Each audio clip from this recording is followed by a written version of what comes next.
किसान भाइयों, आपकी मेहनत और नवीन कृषि तकनीक के समन्वय से उत्पादन तो बढ़ रहा है, लेकिन हमारी खेती में रासायनिक उर्वरकों के अधिकाधिक इस्तेमाल से मानव स्वास्थ्य और हमारे खेत की मिट्टी पर बुरा असर हो रहा है। आज इस होने वाले प्रतिकूल असर को कम करने की जरूरत है। इसी विषय पर चर्चा करने के लिए आज हमारे स्टूडियो में हमारे साथ मौजूद हैं लक्ष्मण राम जी, जो कृषि विभाग में उप निदेशक के पद पर कार्यरत हैं। लक्ष्मण राम जी, सबसे पहले तो मैं आपसे ये जानना चाहूँगी कि आजकल हम देखते हैं कि खेतीबाड़ी में रासायनिक उर्वरकों का अधिकाधिक इस्तेमाल होने लगा है। तो आप हमारे किसान भाइयों को ज़रा ये बताइए कि इन रासायनिक उर्वरकों से हमें क्या नुकसान हो रहे हैं। किसान भैया नमस्कार। जैसा कि आप जानते हैं कि खेती-बाड़ी में रासायनिक उर्वरकों का अधिक उपयोग हो रहा है। इसके फ़ायदे भी हैं, लेकिन इसके साथ में नुकसान भी हो रहा है। नुकसान इस बात का हो रहा है कि जैसे अपन ज़्यादा प्रयोग में ले रहे हैं तो एक तो कृषि लागत बढ़ रही है। दूसरी, इसकी अगर अपन ज़्यादा मात्रा डालते हैं तो ज़मीन के अंदर जो लाभकारी जीवाणु और कीट हैं, उनको वो तो कम होते ही हैं। साथ में असंतुलित प्रयोग से मिट्टी की जो जल धारण क्षमता है वो भी कम होती है। तो मैं किसान भाइयों से निवेदन करना चाहूँगा कि कृषि में लागत बढ़ रही है और जो उत्पाद इस जो कृषकों को मिल रहा है उसकी गुणवत्ता में रासायनिक का ज़्यादा प्रयोग करने से उसकी गुणवत्ता भी हल्की प्राप्त हो रही है। तो मैं तो यही कहूँगा कि थोड़ा सा रसायनों को अपने संतुलित प्रयोग करना है और जो कार्बनिक खाद है उनको बढ़ावा देना है। इसके साथ ही किसान भाइयों, अधिक रासायनिक खाद का प्रयोग करने से जो कृषि उत्पाद है उसकी गुणवत्ता हल्की होती है, स्वास्थ्य पे भी उसमें नुकसान होता है। जैसे कि आप जानते हो, सब्जियों के अंदर ज़्यादा रसायनों का प्रयोग करने से उसमें रेजिडुअल इफेक्ट सब्जियों में आते हैं और वो स्वास्थ्य के लिए हानिकारक है।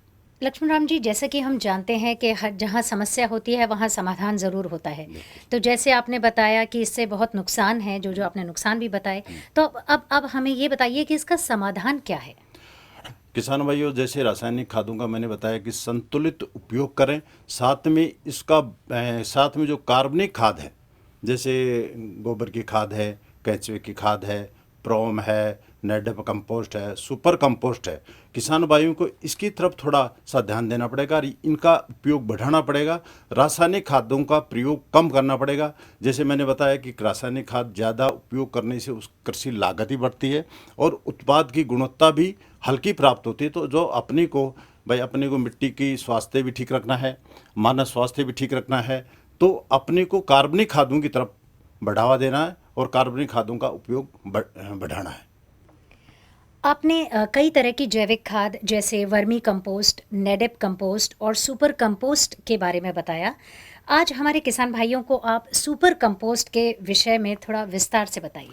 किसान भाई, सुपर कंपोस्ट एक ऐसी खाद है जिसमें पोषक तत्व भी ज़्यादा मिलेंगे, लागत भी कम होगी और जो अपने कृषि का अवशेष है, जैसे खलिहान का अवशेष है, पशु चारा का जो अवशेष है, रसोई का अवशेष है, गोबर की खाद है और सिंगल सुपर फास्फेट, इनको मिला करके सुपर कंपोस्ट बनाया जाता है। तो इसके लिए मैं तो ये कहूँगा हर किसान भाई को अपने घर के नज़दीक जहाँ पे अपने पशु बांधते हैं, जहाँ पशुओं को चारा खिलाते हैं, उसके पास में कम से कम 2 सुपर कंपोस्ट के गड्ढे ज़रूर बनाने चाहिए। गड्ढे की साइज़ 12 बाई 12 फीट लंबा हो, 5 फीट चौड़ा और 3 फीट गहरा होना चाहिए। लंबाई सुविधा के हिसाब से अपन उसकी बढ़ा भी सकते हैं। तो जैसे कि अपन करें भाई कैसे सुपर कंपोस्ट तैयार करें, तो सुपर कंपोस्ट में मेरा निवेदन सभी से है कि जो भी अपने खलिहान का जो अवशेष बचता है, पशु चारा का अवशेष बचता है, गोबर की खाद है, ये अपने जैसे मैंने कम से कम किसान भाई को 2 गड्ढे जो मैंने साइज़ बताई 12 बाई 5 बाई 3 2 गड्ढे तैयार करने हैं। जो भी इसके साथ में अपने को क्या करना है कि जैसे जो भी ये गोबर की खाद है, पशु अवशेष है, ये अपने को साथ में किसान भाई 2 गड्ढों के लिए कम से कम 4 सिंगल सुपर फास्फेट के कट्टे भी लाने हैं। तो अब भरने का तरीके जहाँ अपन बात करें तो सबसे पहले अपन जैसे जो ये गोबर की खाद है, पशु अवशेष है, खलिहान का अवशेष है, नीचे जो गड्ढा है उसमें 1 फीट की भराई कर लें इन अवशेषों की। उसके बाद में 4-5 किलो सिंगल सुपर फास्फेट डाल दें, फिर 1 फीट फिर भराई कर लें, फिर सिंगल 4-5 किलो सुपर फास्फेट डाल दें। इस हिसाब से अपने को उस गड्ढे को ज़मीन के लेवल से 2.5 से 3 फीट तक भरना है। और साथ में ये भी ध्यान रखना है कि उसमें नमी भी अपने को पानी का बीच बीच में छिड़काव देना है जिससे नमी बनी रहे। तो इस हिसाब से जैसे एक गड्ढा अपना तैयार हो गया, तो उस गड्ढे को ऊपर से अपन मिट्टी से लेप देते हैं। ज़मीन से 2 से 2.5 फीट तक भर दिया, उसके बाद में उसको मिट्टी से लेप दिया, फिर वैसे ही दूसरे गड्ढे की भराई चालू कर दी। ये तरीका है। तो जैसे आपने विधि तो इसकी बता दी कि कैसे इसे तैयार किया जाता है, थोड़ा आप ये भी बताएं कि इस पूरे सुपर कंपोस्ट को बनाने में कितने दिन लग जाते हैं? जैसे मैंने बताया एक गड्ढा भर गया तो अपने को 80 से 90 दिन में ये जो एक गड्ढा जो भरा आपने मिट्टी से लेप दे दिया तो 80 से 90 दिन में वो तैयार हो जाएगा।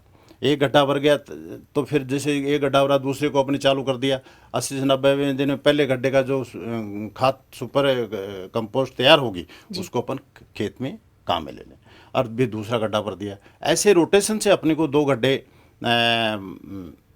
तैयार करें, रोटेशन से खाद भी तैयार होती रहेगी और उसका उपयोग भी करते मतलब ये रहेंगे। क्रम, ये चालू क्रम है, चलता रहेगा। चलता रहेगा। मैं किसान भाई ये भी कहूँगा इसमें सबसे बड़ी फायदा है जो भी अपना वेस्ट है जी, किसी भी तरह का वो उसका भी सदुपयोग होगा और अपने को अच्छी गुणवत्ता की सुपर कंपोस्ट खाद भी मिलेगी और पर्यावरण भी सुरक्षित है। पर्यावरण भी सुधरेगा। जी, मैं आपसे ये पूछना चाहती हूँ कि सरकार आजकल जैविक खेती को बहुत बढ़ावा दे रही है, तो ये सुपर कंपोस्ट को बढ़ावा देने के लिए सरकार की अगर कोई योजना है तो उसके बारे में हमारे किसान भाइयों को देख बताइए। किसान भाइयों के लिए कृषि विभाग और उद्यान विभाग द्वारा कई तरह की जैविक उत्पाद को बढ़ावा देने कई योजनाएं हैं।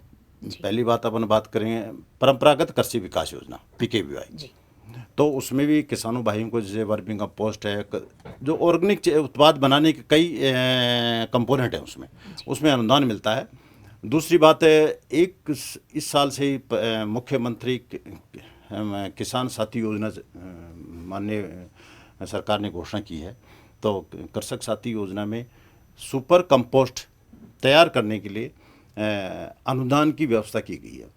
तो जैसे अब मैंने बताया कि भाई हर काश्तकार को 2 गड्ढे तैयार करने के लिए 4 सिंगल सुपर फास्फेट के कट्टे अनुदान पे किसान भाइयों को उपलब्ध कराए जा रहे हैं। ये योजना 3 साल के लिए घोषित की गई है जिसमें हर साल इस साल जैसे अपन बात करें 21-22 की तो इसमें 33,500 कृषकों को लाभान्वित किए जाने का लक्ष्य है।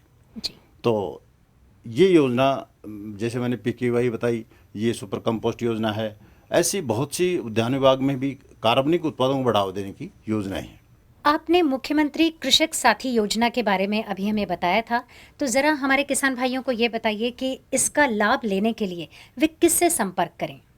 किसान भाई मुख्यमंत्री कृषक साथी योजना का लाभ लेने के लिए जैसे अपन ने चर्चा की सुपर कंपोस्ट में अपने को लाभान्वित होना है तो स्थानीय कृषि पर्यवेक्षक या सहायक कृषि अधिकारी से संपर्क करें। वो आपको सारी चीज़ें आपको बता दें क्या करना है, कैसे कहाँ से इनपुट लेना है, किस हिसाब से गड्ढा खोदना है, किस हिसाब से उसको बढ़ना है, सारी तकनीकी कृषक भाई आपको बता देगा। तो मेरा यही कहना है कि जो भी मैं तो ये कहता हूँ हर कृषक को इस योजना का लाभ लेना चाहिए, ज़रूर लेना चाहिए। तो स्थानीय कृषि कार्यकर्ता से संपर्क करें। आप ये बताइए कि सुपर कंपोस्ट में खर्चा कितना आता है और सरकार की तरफ से अनुदान कितना मिलता है? किसान भाई जैसे अपन ने पहले चर्चा की कि एक किसान को कम से कम 2 गड्ढे 12x5x3 के 2 गड्ढे बनाने हैं। उसके लिए खर्चा गड्ढे खुद को कृषक भाई को अपनी मेहनत से खुद ही बना ले, उसमें कोई ज़्यादा खर्चे वाली बात है नहीं। प्रत्येक कृषक को 2 गड्ढों पे जो सुपर कंपोस्ट तैयार करने के लिए 1500 रुपये का अनुदान दिया जाता है कृषि विभाग द्वारा, जिसमें हम 4 सिंगल सुपर फास्फेट के कट्टे निःशुल्क उपलब्ध कराए जा रहे हैं।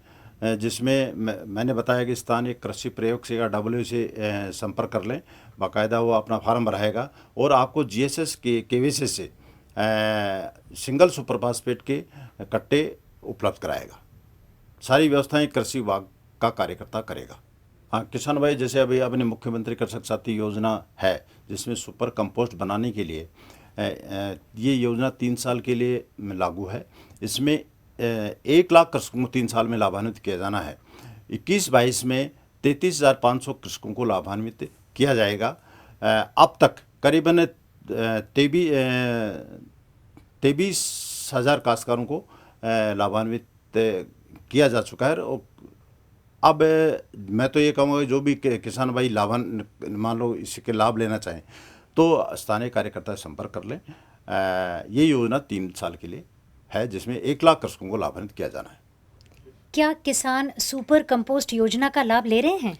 जैसे मैंने अभी बताया कि इस साल 33,500 का लक्ष्य है, जिसमें अब तक कृषक लगभग 23,000 काश्तकारों लाभान्वित हो चुके हैं। और बाकी के जल्दी ही हमने सभी जिला अधिकारियों को सभी कुछ टारगेट दे रखे हैं जिलेवार। तो जो भी लक्ष्य बचे हैं उनका लगभग नवंबर तक पूरा किया जाना है। तो जो काश्तकार भाई मान लो भाई बचे हैं, वो स्थानीय कार्यकर्ता संपर्क कर लें और इस योजना का लाभ उठाएं। कार्यक्रम के अंत में आप हमारे किसान भाइयों को कुछ संदेश देना चाहेंगे? किसान भाई, जैसे अभी अपनी चर्चा की कि कैसे अपने को धीरे धीरे रासायनिक उर्वरकों का प्रयोग कम करना है। साथ में ही मैं तो ये कहूँगा कि आप रासायनिक खादों का प्रयोग करते वक्त अपने मिट्टी पानी की जांच के आधार पर डालें, संतुलित उपयोग करें। और इसको कम करने के साथ में अपने को जैसे कार्बनिक खाद है, जैसे सुपर कंपोस्ट है, केंचुई खाद है, नेडअप कंपोस्ट है, हरी खाद है। साथ में मैं ये भी किसान भाइयों से निवेदन करूँगा कि जिप्सम का प्रयोग भी थोड़ा सा अपने जिप्सम भी किसान भाइयों को अनुदान पे उपलब्ध कराई जा रही है, तो उसको भी निश्चित तौर से किसान भाइयों को खेत में डालना चाहिए। क्योंकि लगातार अपन रासायनिक खादों का उपयोग करने से मिट्टी की स्वास्थ्य थोड़ा सा कमज़ोर हो जाता है। तो जिप्सम एक मिट्टी सुधारक के रूप में काम करता है। साथ में मैं ये भी कहूँगा कि जो कल्चर हैं, पीएसपी है, राइजोबियम है, एजोटोबैक्ट है, ये भी ऐसे एक कार्बनिक उत्पाद हैं और उत्पादन बढ़ाने में और उत्पाद की गुणवत्ता बढ़ाने में सहयोग करते हैं। इनका भी उपयोग करें। ये बातें अगर काश्तकार थोड़ा सा मेहनत कर लेगा, हमारे कृषि विभाग के कार्यकर्ता से राय से काम करेगा, तो मैं निश्चित तौर से कह सकता हूँ कि किसान भाई अपने कृषि लागत को कम कर सकते हैं, मिट्टी की स्वास्थ्य को अच्छा कर सकते हैं, और जो अपना उत्पाद अपने को मिल रहा है वो अच्छी गुणवत्ता का अपने को मिलेगा। यही मेरा संदेश है। तो लक्ष्मण राम जी, आप हमारे स्टूडियो में पधारे और आपने हमारे किसान भाइयों को जानकारी दी कि किस तरह से वे रासायनिक खेती को धीरे धीरे कम करें और जैविक खेती की ओर अग्रसर हों। और विशेष रूप से आपने आज सुपर कंपोस्ट के विषय में हमें जानकारी दी। इसके लिए बहुत बहुत धन्यवाद आपका। तो आइए अब हम देखते हैं कि किस तरह से हमारे किसान भाई सुपर कंपोस्ट का लाभ ले रहे हैं। आजकल क्या है कि अपन ये देख रहे हैं कि अपन को जो है खाने के लिए पौष्टिक तत्वों की विशेष आवश्यकता होती है। इन पौष्टिक तत्वों में पर्याप्त पौष्टिक आहार नहीं मिलता, इस कारण से अपन को जैविक खेती पे जाना पड़ रहा है। अब इसमें आजकल क्वालिटी एक जो है उस पर ज़्यादा ध्यान दिया जाता है बजाय क्वांटिटी के। तो क्वालिटी डेवलप करने के लिए अपन को जैविक खाद की विशेष आवश्यकता पड़ती है, जिसमें सुपर कंपोस्ट जो खाद है वो वरदान साबित हो रहा है। इसके लिए अपन जो है ना किसानों को जा करके इसके लिए प्रेरित कर रहे हैं, और प्रेरित करने के बाद परिणाम सामने आ रहे हैं। इसमें काश्तकार भी रुचि ले रहा है और उनकी क्वालिटी भी सुधर रही है। इसके साथ साथ क्या है कि कृषक का इंटरेस्ट इसलिए क्रिएट हो रहा है कि मार्केट में उसका जो है उसकी जिन्स का अच्छा भाव भी मिल रहा है। ये जो खड्डा बना रखा है ये सुपर कंपोस्ट की खाद तैयार करने के लिए बना रखा है। ये खड्डा 15 बाई 5 बाई 3 इस स्क्वायर में है। अब इसमें हमने शुरुआत से इसकी शुरुआत हम इस प्रकार से करते हैं कि सबसे नीचे इसमें जो फसल के अवशेष होते हैं, कूड़ा कचरा, उन सबको सिर्फ कांच, पत्थर प्लास्टिक इन सब वेस्ट को छोड़कर और जो फसल के अवशेष हैं उन सबको नीचे उनकी एक परत बनाते हैं। उस परत के ऊपर सुपर फास्फेट या एसएसपी का तुणका लगा कर फिर उसके ऊपर पानी का छींटा लगाने के बाद फिर गोबर की परत लगाते हैं। ऐसे करते करते 3 परत बना लेते हैं और उन सबको बनाने के बाद जब ये खड्डा पूरा भर जाता है उसके बाद में हम इसको ऊपर से मिट्टी से लीप देते हैं। मिट्टी से लीपने के बाद ये 45, 50, 60 दिन के बाद हाँ मिट्टी से लीपने से पहले इसमें एक गोजा निकालते हैं, कटाई करते हैं इसमें, तो और भी जल्दी और अच्छी गुणवत्ता का खाद बन जाता है। फिर मिट्टी से लीप कर 45, 50 दिन या आवश्यकता अनुसार 60 दिन के लिए भी इसको हम ऐसे रखते हैं। जब फसल में जब इसकी ज़रूरत पड़ती है तो हम ज़मीन में डालते हैं। तो हम सीधा गोबर डालते हैं, उसके मुकाबले इसकी गुणवत्ता 5 गुना ज़्यादा हो जाती है। और वैसे मैंने पहले भी एक आध बार किया है, तो इसका खास रूप से मैंने जो फ़ायदा देखा है वो ये है कि एक तो इसमें खरपतवार बिल्कुल भी नहीं उगता है। मैंने सबसे पहले क्या किया, 15 फुट लंबा और 5 फुट चौड़ाई और 3 फुट गहराई ये खड्डा खोदा। खड्डा खोदने के बाद मैंने क्या किया, इसमें नीचे जो हरी भरी घास वगैरह होती है ये डाला, नीनी वगैरह जो बाजरे का जो ये होते हैं ये कचरा वगैरह वो डाला। उसके ऊपर अपन ने गोबर जो होता है उसकी लेयर ली एक। उसके बाद में जो विभाग के द्वारा 4 कट्टे मिले 1500 रुपये के, वो सिंगल सुपर फास्फेट के, उनकी एक लेयर ली अपन ने। और ऐसे ही अपन ने फिर क्या फावड़े से अपन ने गोजी लगा के उसमें पानी वगैरह थोड़ी नमी रखी, और नमी इस तरह से रखी अपने कि इसमें जैसे चूरमा टाइप की नमी रखनी है। दूसरी चीज़ उसके बाद में अपन सेकंड लेयर में बात करते, तो सेकंड लेयर में अपन ने ऐसे ही किया, जितना भी आंकड़ा वगैरह जो हरी घास वगैरह होती है उसकी लेयर लगाई, फिर अपन ने गोबर की लेयर लगाई। उसके बाद में अपन ने जो एसएसपी का जो होता है वो अपन ने इस पर डाल दिया।